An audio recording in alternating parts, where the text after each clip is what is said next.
CBS Radio Mystery Theater presents...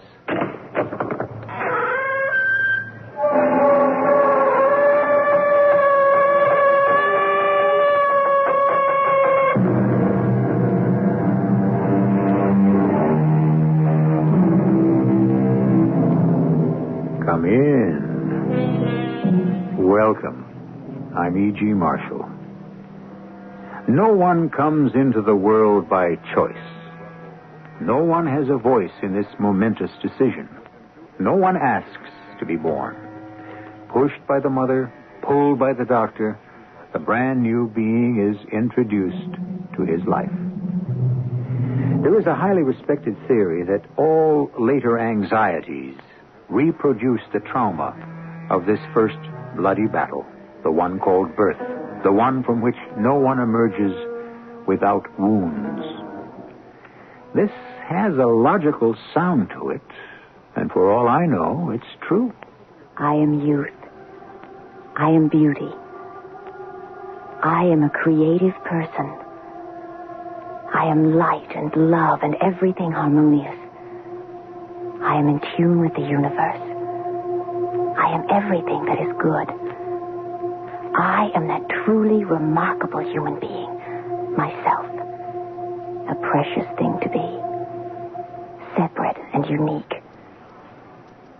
I am a goddess.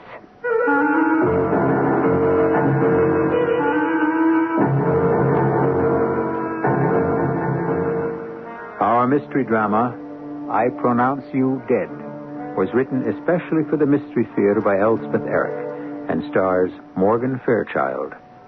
It is sponsored in part by X-Lax and Buick Motor Division. I'll be back shortly with Act One.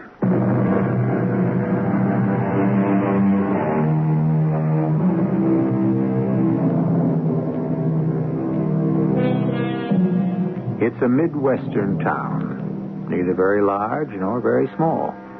Its citizens, for the most part, are neither very rich nor very poor. They would call themselves comfortable, and so they are. So are their homes. And it's in one of these homes that we begin our story. My name is Helen Todd. I live in this big old white house with my mother and my father and my brother Kevin. I'm finishing up my last year in high school. Right now I'm dating Billy Masters, who is tall and good-looking, captain of the football team. I was nominated to be president of my class. Even though I didn't win, it's obvious that I'm popular and well-liked. But is all this important, really? I mean, I don't take any of it seriously because the minute I graduate, I am going to cut out of here and become an actress. And my whole life will change. And nobody knows I'm going to do this.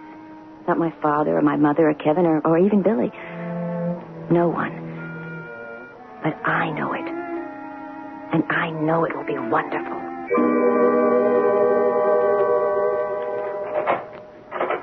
That's your father. I heard his key in the lock. Put the roast on the table. Why can't Kevin do something? Oh, he's out back fixing his motorcycle. He never does anything. Now, that'll be just about enough out of you, young lady. Dinner's on the table, Daddy. Practically. Well, how's my girl? Okay. Kevin? Come inside, dinner. Roast beef, huh? And corn on the cob. Coming through. Hello, dear. Have a good day? So. Where's Kevin? Oh, working on his precious motorcycle. Sometimes I'm sorry we bought him that thing.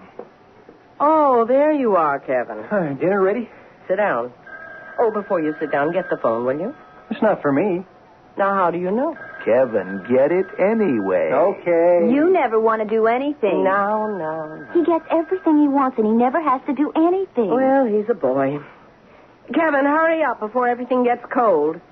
Start carving, dear. And Helen, pass the corn. I told you it wasn't for me. Well, who's it for? You, Your Highness.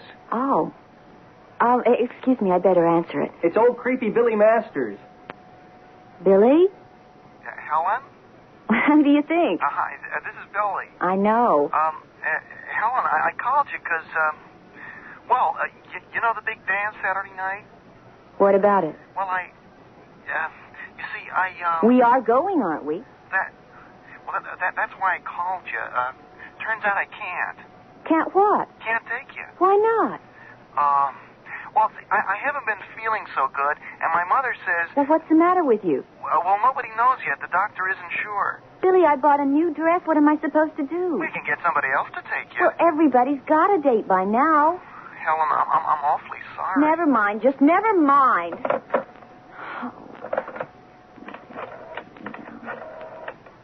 Helen, you coming back to eat? Everything's getting cold. Tell Billy you'll call him back, dear.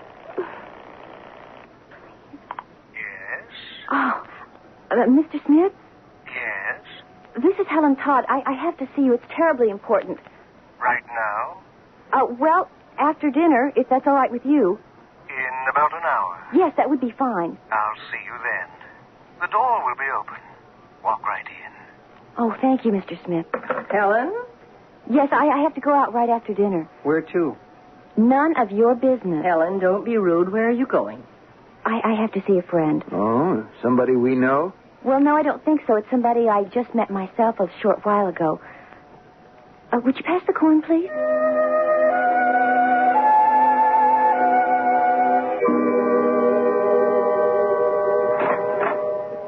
Mr. Smith? In here, Helen.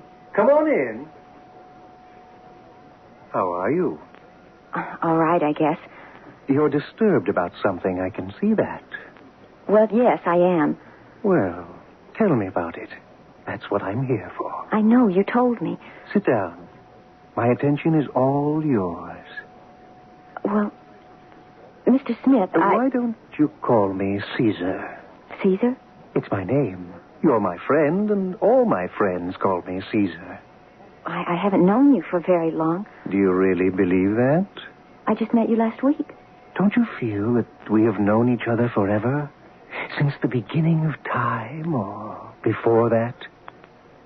In a way, I guess I do. You remember when we met? Physically met, I mean. Well, yes, that's why I told you about the group mind feeling. Do you have that feeling?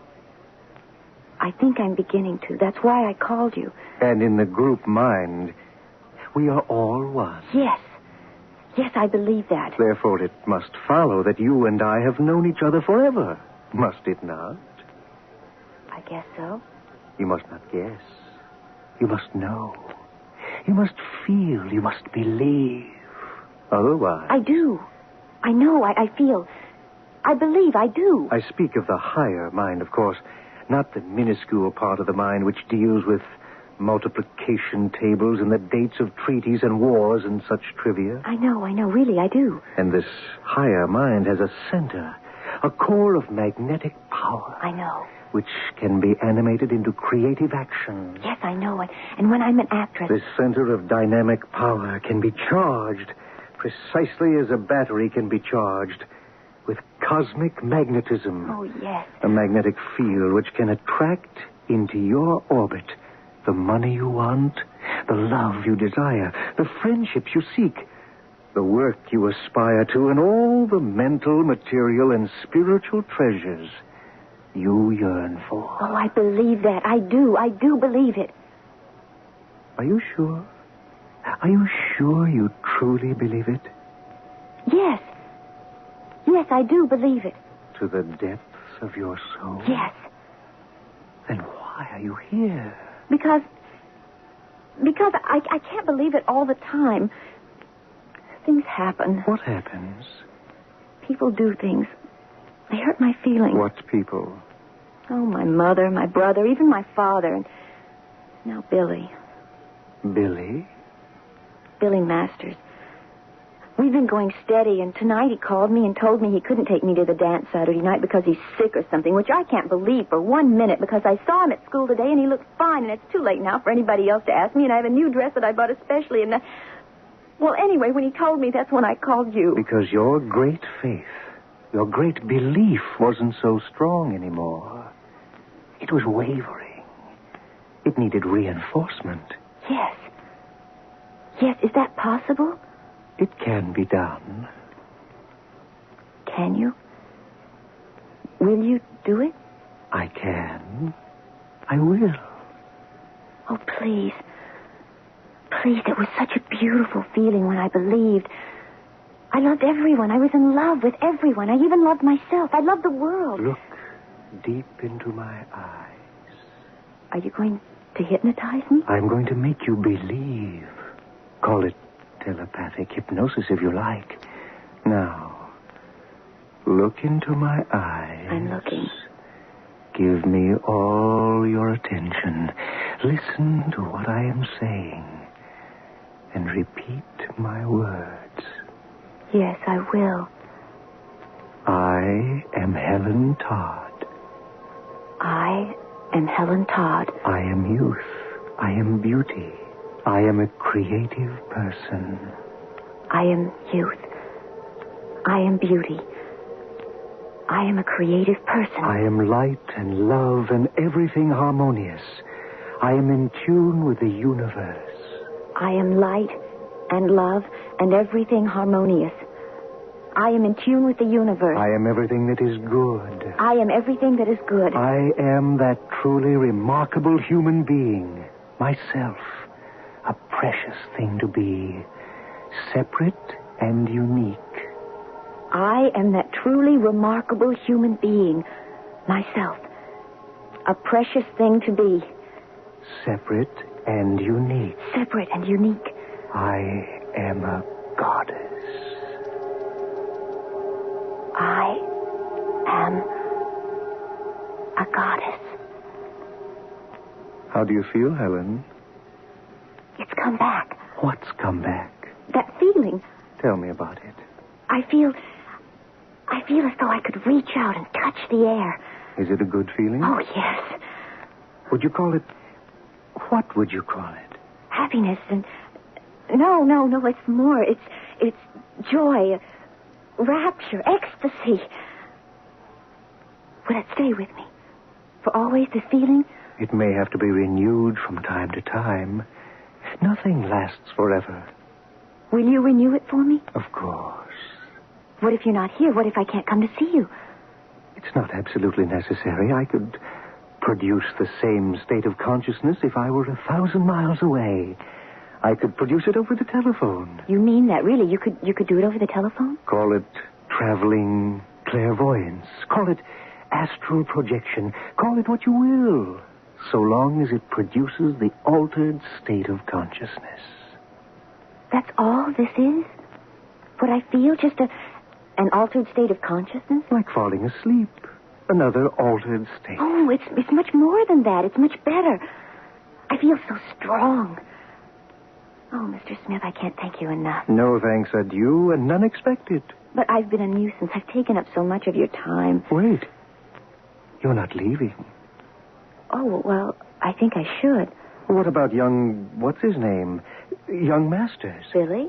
Yes. What about him? I don't know. Do you propose to leave him in peace? I don't know what to do exactly. There's nothing I can do. Nothing? Nothing I can think of. But he has disturbed the peace and quiet of your existence, has he not? Well, he did, but I feel all right now. I feel wonderful. Until he disturbs your tranquility again. Well, Do you think he should be allowed to do this? I don't know. You do. You do. Well, there's nothing There's something.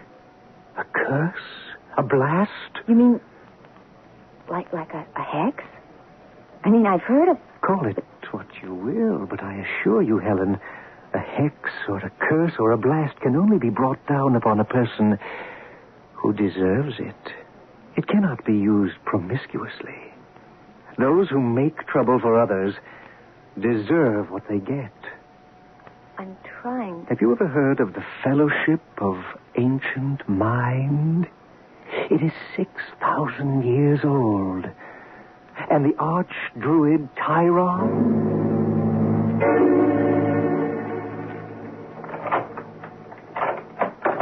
That you, Helen? Yes, Daddy. Oh, it's kind of late, isn't it? Oh, it's only 10 o'clock. Have a good time with your friend? Yes, Daddy. That's good. Going to bed now? Yes, Daddy. Well, sleep well. You too. Oh, great archdruid. Great Tyron. Hear me. I want to invoke a curse against one Billy Masters, who richly merits punishment and who knows in his heart he merits it, and in the dark recesses of his mind is waiting for it and longing for it. Oh, great Tyron.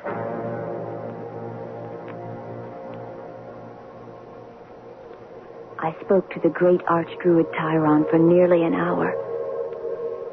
By then it was very late, and I got undressed and went to bed. I myself believe there are those who invite punishment. Among them are those who seek suicide in drugs or the rash, incontinent behavior that drugs induce. Then there are others who do not resort to drugs to bring about their own destruction, but slowly, quietly, with a plodding sort of determination, subject themselves to humiliation and defeat. I shall continue with Act 2 in a few moments.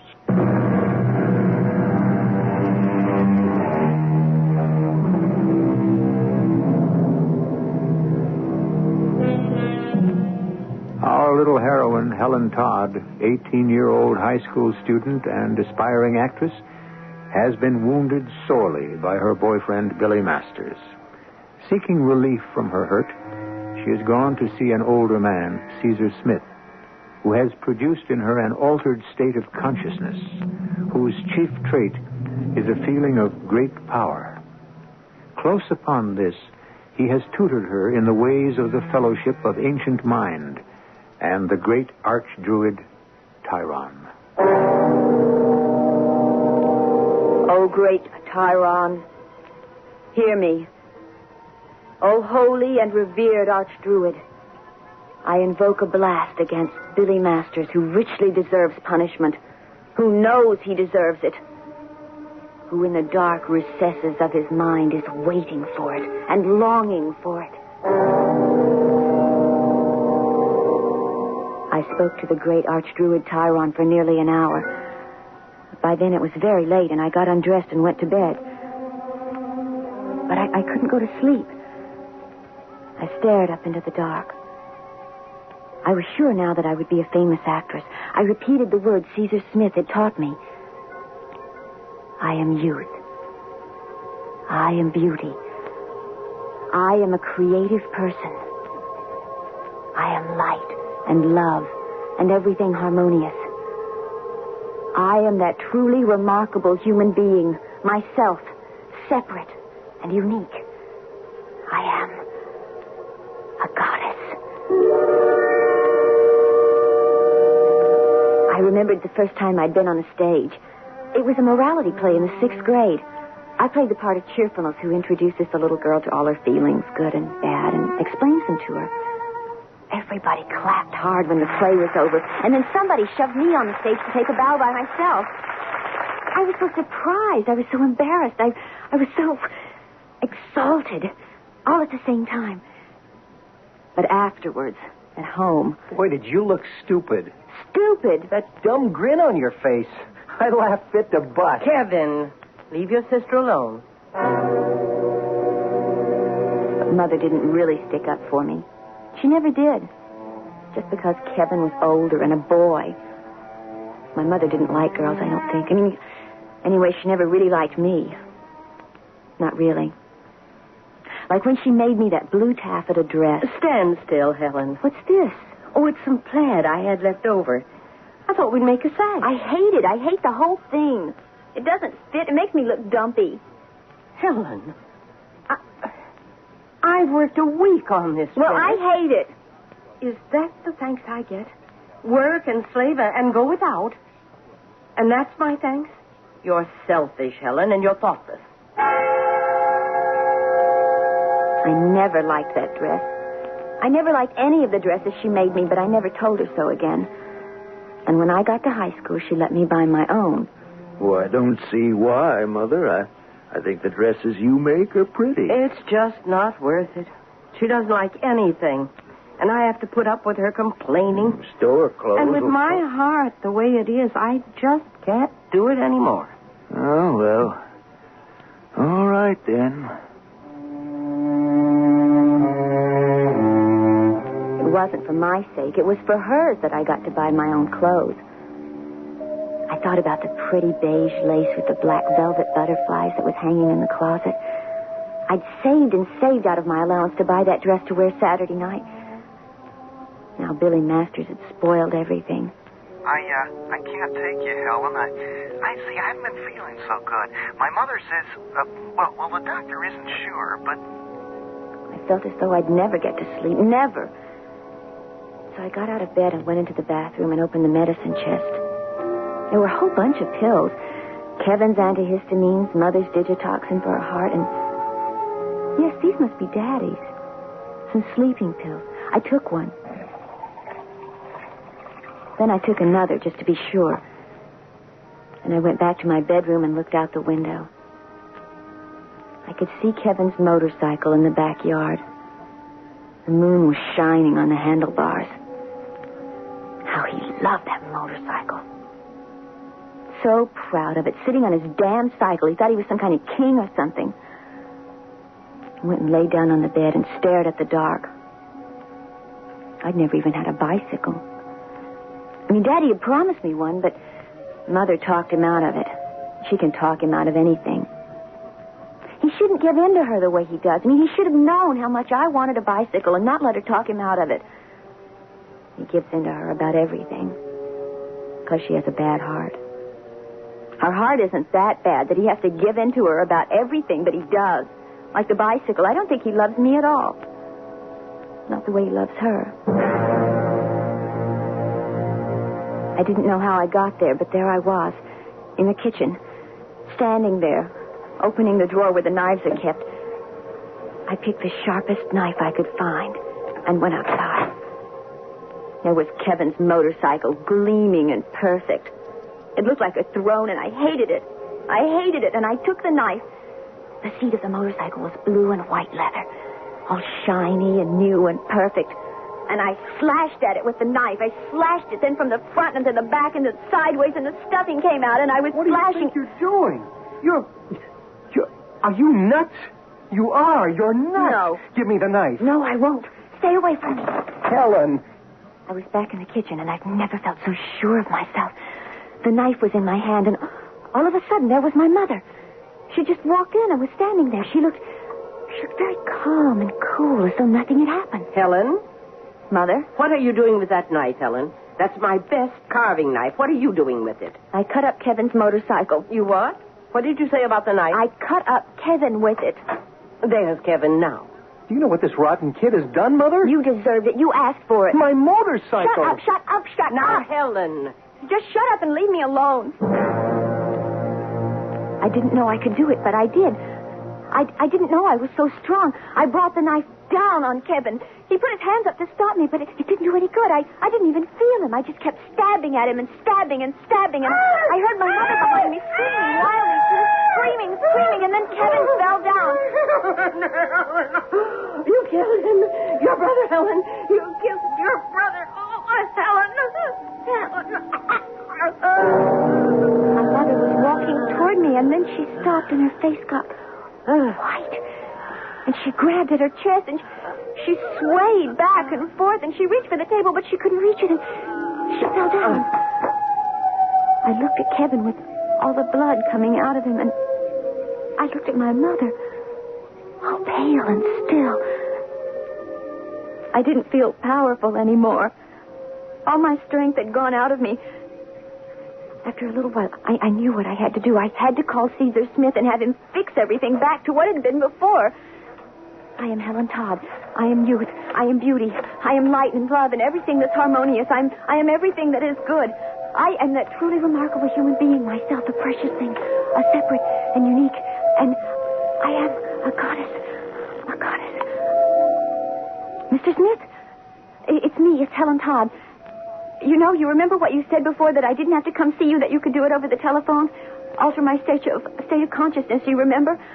Well, I need it now because I'm losing it.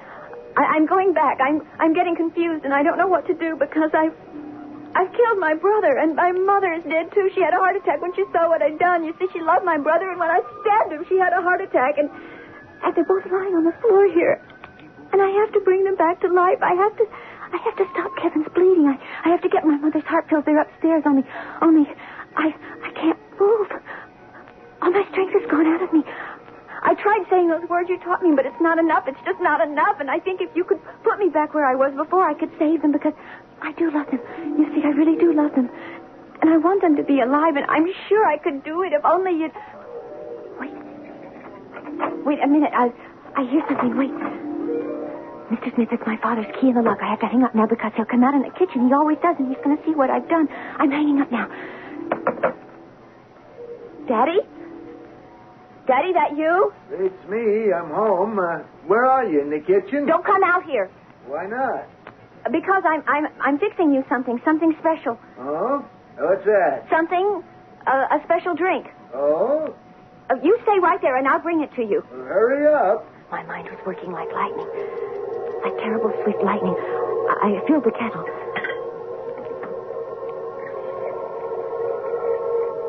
I got out the tea. And the brandy. And then I took the sleeping pills out of my pocket.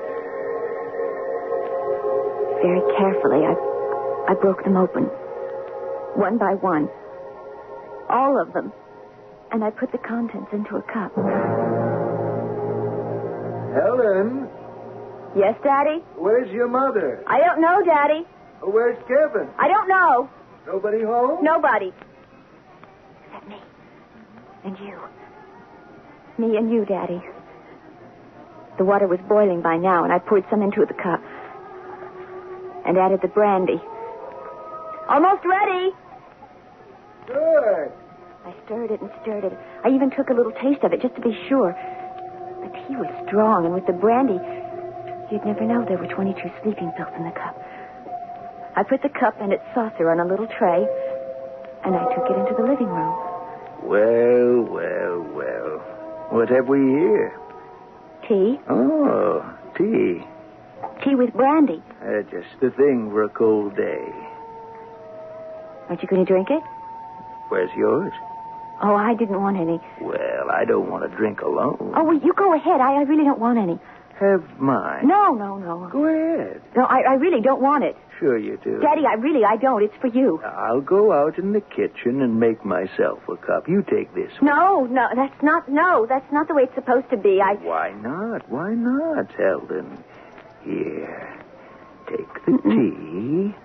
You deserve it, honey. No. Go on, take it. You want it. Take it. No, I don't want it. You do. Sure you do. No, But I I want don't. you to have it, Helen. No. I want you to have it. No. Come on, now, drink it. That's my good girl. Drink it down. Drink it. Oh. I've never tried it, but murder can't be easy. Of course, the thesis of this drama is that there are some people who invite all sorts of disasters upon themselves, even death by violence. The unproved thesis is that these people, the world's masochists, bring these things upon themselves. But do they really consent to being slaughtered? What happens when they decide not to be murdered and turn upon the murderer? I shall come back shortly to you with Act 3.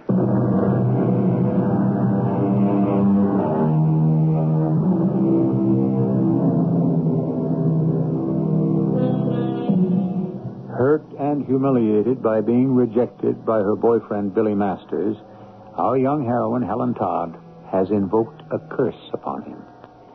She then attacked her brother, Kevin, with a knife. Her mother, entering upon the bloody scene, succumbs to a heart attack. Close upon this, Helen's father comes home. But before she can be found out, Helen prepares a cup of tea for him, into which she puts the contents of 22 sleeping pills. This she offers to her unsuspecting parent.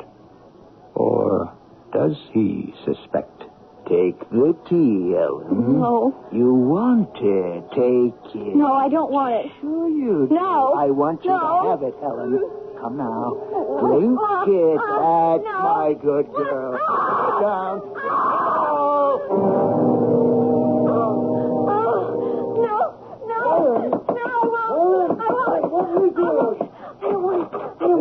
Helen, baby, wake up, honey. It's Daddy.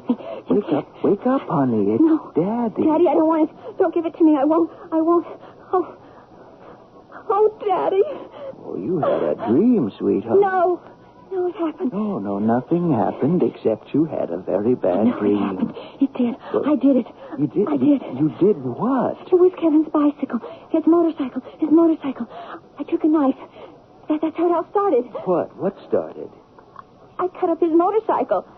I slashed the seat of Kevin's motorcycle, but he caught me. Now, Kevin's motorcycle is just fine. No, he caught me, and I ran into the house, and he came after me, and then I slashed him. And he fell down. He was all bloody, and then Mother came in, and she saw him on the floor, and she saw him, and she screamed, and she came towards me, and I was going to do something to her, but she had a heart attack.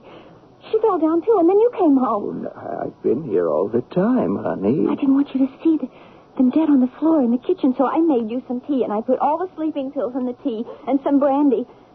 And I took it to you, but you wouldn't drink it. You tried to make me drink it, and I didn't want to, but I was going to drink it, but something happened. You screamed, baby. You woke yourself up. You see, you woke yourself up out of a bad dream. No, it wasn't a dream. It was real. It happened. Now, Helen. It did. I know it happened. Oh, Daddy.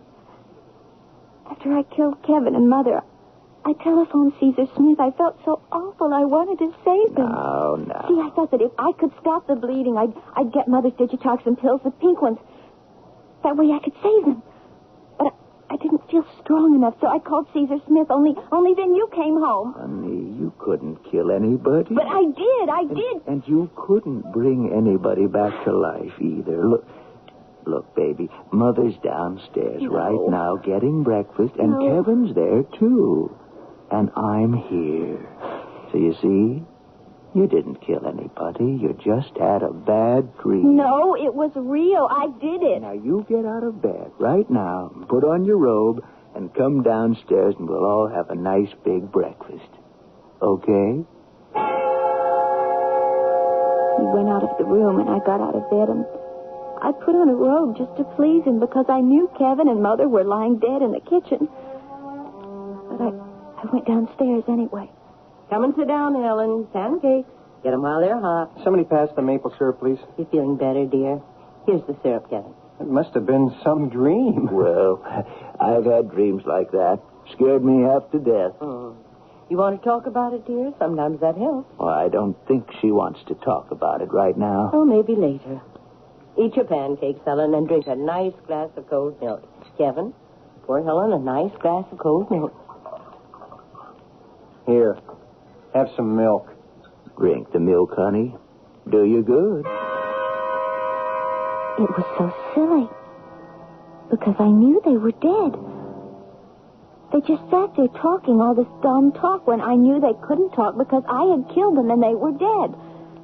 I hadn't been able to save them because Daddy had walked in at just the wrong moment, and I'd tried to kill him to keep him from knowing, and then he'd tried to kill me, and of course I couldn't have that.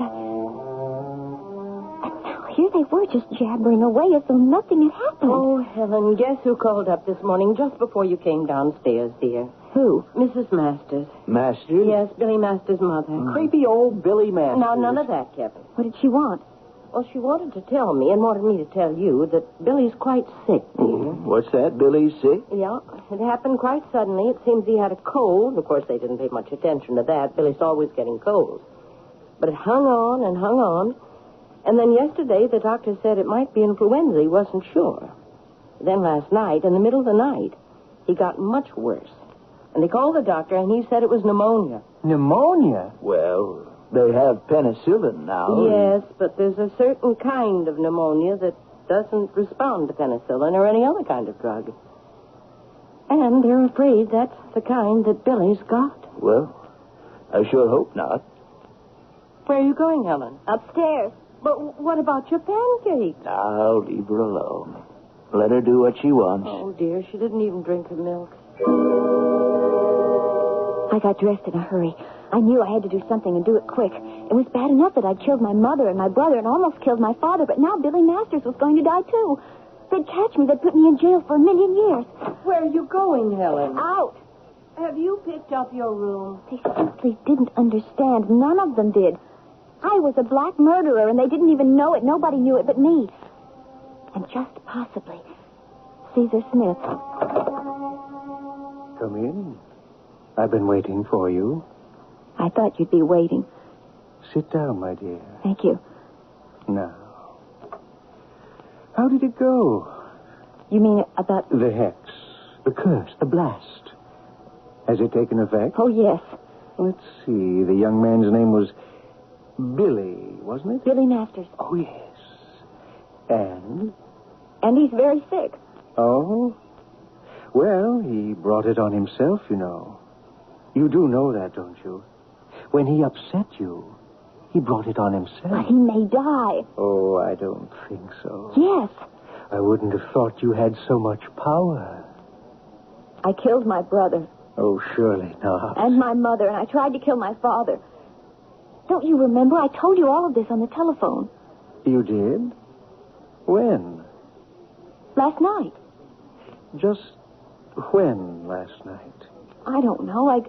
I got home around 10 o'clock, and I put the hex on Billy, and then after that, I ruined Kevin's bicycle, and then I killed him and my mother. Now, my dear. I called you because I was sorry I'd done it. I talked to you. What did I say?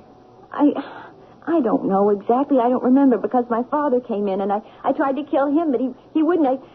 I couldn't. Which? He wouldn't, or you couldn't? I forget how it was. Your occult powers are not sufficiently developed, my dear. That's why I'm here. I want you to, like you did before, produce the altered state of consciousness. I don't want Billy Masters to die. It's too late to do anything about the others, but I don't want Billy Masters to die. We went through the ritual again. I felt the power coming back. And when I left his house, the words were still ringing in my ears. I am youth. I am beauty. I am that truly remarkable human being, myself, a precious thing to be, separate and unique. I am a goddess. By that time, I was at Billy Masters' house, and his mother let me in to see him. Helen, I'm really sorry about the dance Saturday night. Oh, Billy, don't even think about that. No, but I'm really sorry. You're going to be all right now. I know it. I've got to go home now because your mother said I shouldn't stay more than a minute, but I want you to know, Billy, you're going to get well. I still had my power. I could still feel it in my veins. I was that remarkable human being, myself. A precious thing to be. Separate and unique. A goddess. Yes, absolutely. As soon as I got home, I went up to my room. Oh, great Tyron. Oh, great archdruid. Take back the curse I placed on Billy Masters. Let him be well. Let him recover. Let him not die. Let him take me to the dance. Helen? Let him... Well, I have some news for you, Helen. Mrs. Masters just phoned. Billy's much better. His temperature's gone down. It's not normal yet, but... Oh, my goodness. Why don't you ever pick up your room? It looks a sight. I'll do it later. Mrs. Masters said she thinks your coming to see Billy did him a lot of good. Oh, gracious, what a mess. Oh, both you children, you're so untidy. Look, I said I'll do it. Well, at least I'll hang up your dressing gown. What's the good of buying you pretty things? You just throw them on the floor. I've told you time and again, hang them up the minute you take them. What's this? What? What's what? In the pocket. It's a bottle of sleeping pills. What are they doing in your pocket? You don't take sleeping pills. I took one last night. Oh, now, I don't like your taking sleeping pills. Helen, you didn't just take one. Why, this bottle is empty. Is it? I'm certainly going to speak to your father about this. I thought he only took a sleeping pill now and then, but he's been taking them every night. Well, I'll soon put a stop to that. Now, please, finish picking up your room and then come downstairs and help me decide what to have for dinner. I get so tired of deciding what to have night after night.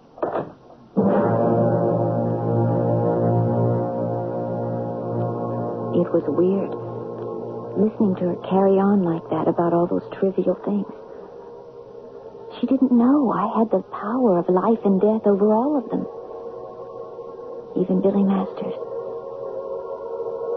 I thought maybe if he's well enough by Saturday, I'd go to the dance with him and wear my new beige dress with the black velvet butterflies. Then I'll start making plans for my career. I'll go to New York, and I'll become an actress. After all, I am that truly remarkable human being. Myself. Separate and unique. I am a goddess.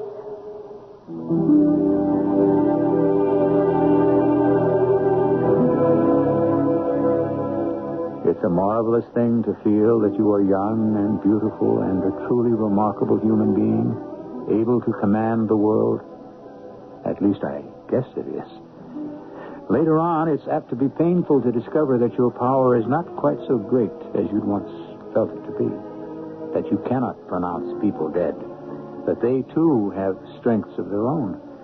That they persist in living even after you have killed them. And when they do, in truth, die in their own way and time, you do not have the power to bring them back to life. A painful discovery, but still a necessary one, if you live long enough to make it. I'll be back shortly.